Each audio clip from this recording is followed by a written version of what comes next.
happy Wisdom Wednesday. Thank you so much for tuning in and for choosing to spend some of your time with me. I'm Maria Milagros, and this is a little space I like to carve out to share tips, tools, techniques, nuggets, stories, anecdotes to help myself and you and us collectively move the needle, even if it's 1 degree at a time, to new levels of healthy and happy, whatever that means for us right now in this moment in our lives. Because the reality is that when we take care of ourselves and deal with what's happening here, right, and we take responsibility for moving the needle, we are then healthier in the collective. And when you have a collective of healthy people, you make healthy decisions that allow the collective to move forward in healthy ways. There's this fantastic African proverb that says, if you want to go if you want to go fast, go alone. If you want to go far, go together. I want to go far. So who's with me? This month, we are talking about gratitude. At the beginning of the month, I talked a lot about why gratitude is so important and then shared some ways that we can allow the practice of gratitude, like a very simple practice of gratitude, to anchor us into our days. Because again, studies have shown that people who practice gratitude consistently are healthier and happier, make healthier decisions, are more productive and efficient, like just have healthier relationships, right? This practice of gratitude and appreciation is not just something that's woo-woo and of the times. It has been thousands of years in religious and philosophical spaces talked about the importance of why this is necessary to move us to those healthier and happier places. Last week, I talked about really giving ourselves the opportunity to pause and being grateful for time. And then I made a separate video where 5 minutes, you're just kind of breathing, just focusing on your breath, right? Having this opportunity to just pause and breathe, and creating, being intentional about creating a pause in your day to breathe, then allows you to anchor yourself back into appreciation for who you are and to gain a little more clarity so that you can move through the rest of your day again with a little more clarity, a little more confidence, right? So there's this gratitude in terms of I'm grateful for my phone, I'm grateful for water, I'm grateful for flushing toilets. And then there's this gratitude in terms of this amazing body that carries me throughout the day when I pause to give it room to just be present and to let go of all the chaos and the noise. I'm benefiting it in so many ways. When we think about gratitude, and not just gratitude, but just about everything, there are these 3 components, right? The first is you want to make sure that you're aware. The second is you want to educate yourself. And the third is you want to take action. So if I know and I'm aware that I'm feeling all this tension and I say that I appreciate my life, then I have to show that with action. And what needs to come before that is education. What do I need to do? How do I learn? What do I need to learn that's going to work for me? And sometimes that's just sitting your butt down with a timer for 2 minutes and just breathing. That's the ultimate action that shows appreciation, because self-care is the action of self-love, right? So action is the kind of necessity to prove the evidence of appreciation. So this week, I want to talk about 3 quick things. One, I like to end my months by sitting down and thinking about all the things throughout the month that I'm grateful for.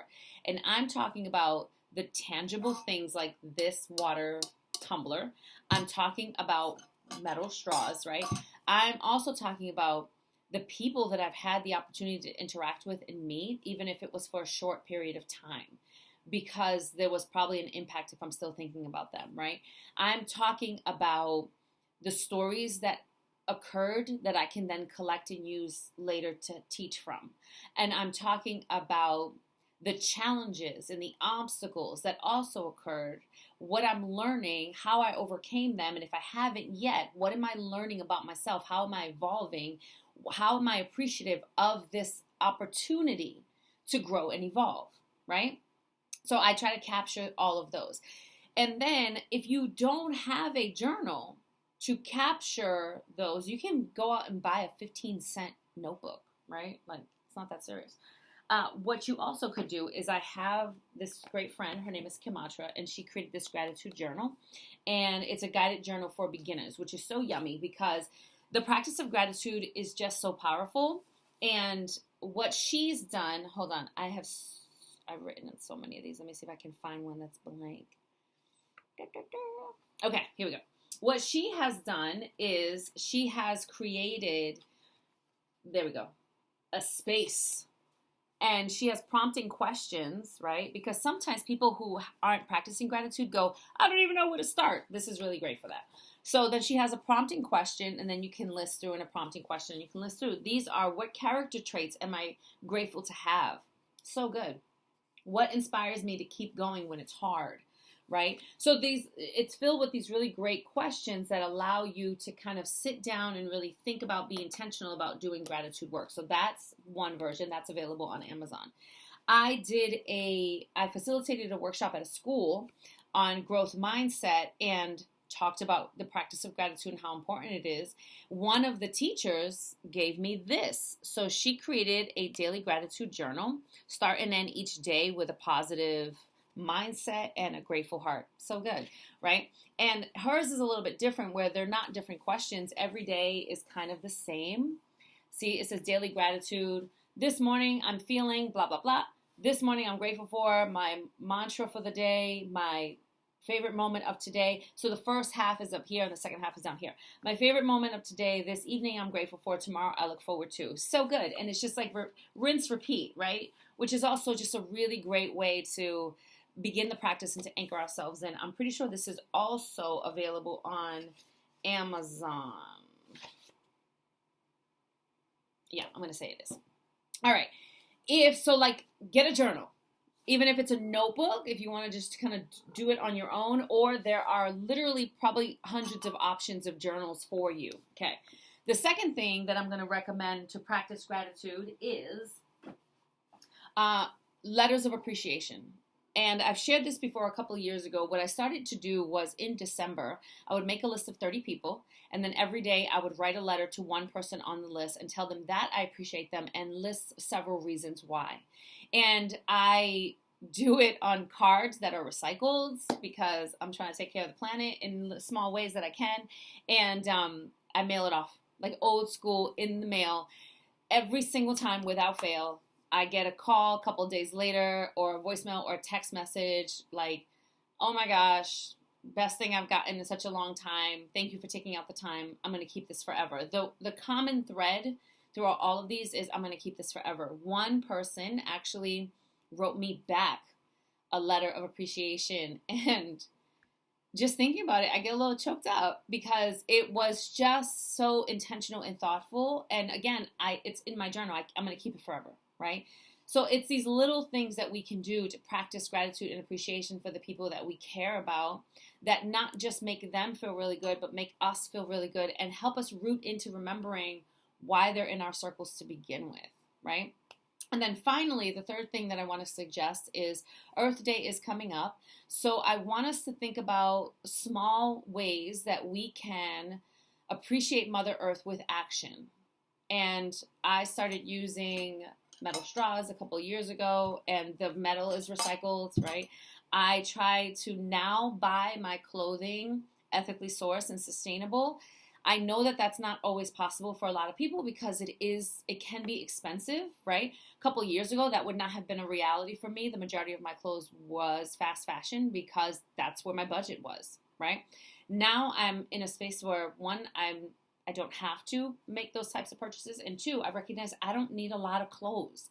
I'm not super trendy like that. So I don't feel like I always need to be on the mark, whatever, So I like what I like. And so then I can invest in really great quality pieces that are made from recycled materials or that are made from ethically sourced and sustainable spaces that pay a decent wage to not just decent, a livable wage to their employees.